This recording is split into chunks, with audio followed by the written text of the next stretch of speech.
सलोनी बहुत ही सीधी और भगवान को मानने वाली थी, लेकिन उसकी सौतेली माँ उसके सीधेपन का फायदा उठाती थी और उस पर बड़े अत्याचार करती थी। जरा सी चूक हो जाने पर उसकी खूब पिटाई करती। अरे सुनते हो, कोई लूला लंगड़ा देख इसकी शादी तय करो और इसे इस घर से बाहर का रास्ता दिखाओ।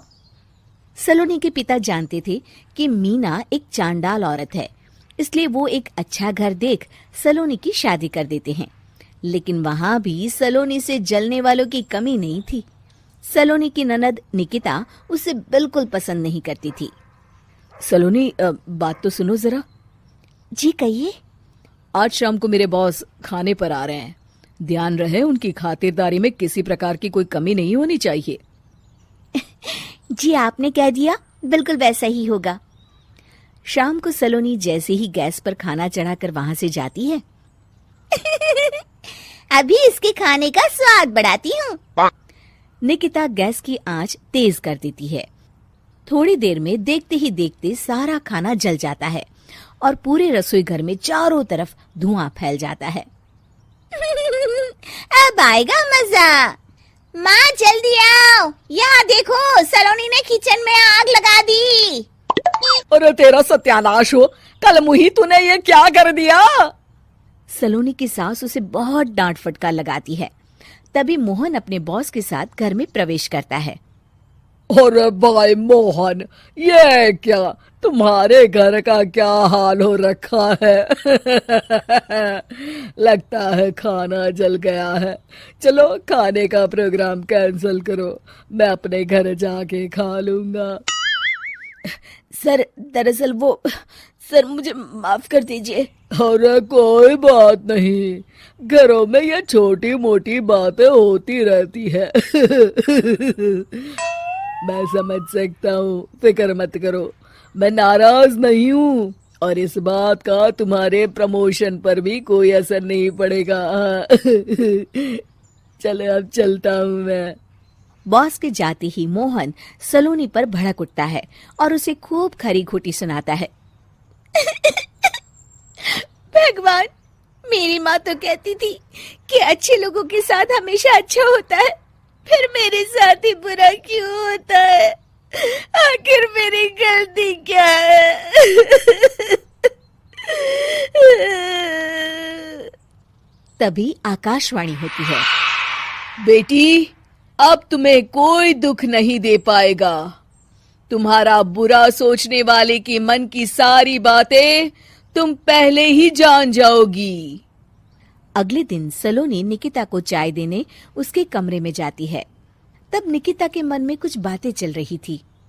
कल तो मैंने सिर्फ खाना जलाया था, अब तू देखती जा सलोनी, तेरा इस घर में जीना हराम कर दूंगी। अच्छा, तो ये बात है, अब इसे सबक सिखाना ही पड़ेगा। कुछ दिनों के बाद, सलोनी, मेरे कपड़े जल्दी से प्रेस कर दो, ऑफिस के लिए देर हो रही है। सलोनी मोहन के कपड़ों के पास प्रेस गर्म होने के लिए रख देती है और अपने कमरे में चली जाती है। तभी हॉल में निकिता आती है। सलोनी चुपके से उसे देख रही होती है। आज अगर मैंने ये कपड़े जला दिए तब तो पक्का मेरा भाई इस सलोनी की बच्ची को धक्के मार के घर से बाहर निकाल देगा। अरे तू क्या मुझे निकलवाएगी? महादेव है मेरे साथ। ठहर जा निकिता, आज तो तेरी खैर नहीं। सलोनी अपने पति मोहन को बुला लाती है और निकिता की सारी करतूत दिखाने लगती है। निकिता गर्म प्रेस मोहन के कपड़ों पर रखकर अपने कमरे में चली जाती है।